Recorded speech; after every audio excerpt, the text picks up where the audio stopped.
Now we are going to understand these two sounds with the help of two words, that is chick and cheek.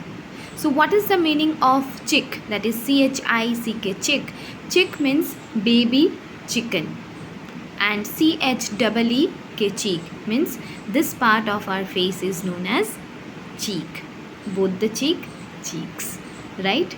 So how we are going to use these two words in a sentence? The chick pecked my cheek. The chick pecked my cheek. So here, by listening to the sounds, you can understand that what I mean by chick and what I mean by cheek, right? Now if you are not making any difference in the sounds, how it will sound? The chick pecked my chick. The chick pecked my chick, right? So here we are not able to differentiate between the words because of the sound, but though these words sounds to be same, but there is little difference between the pronunciation because of the short I and long E sound. Hope you understand. Please listen to the example again and again for better clarification.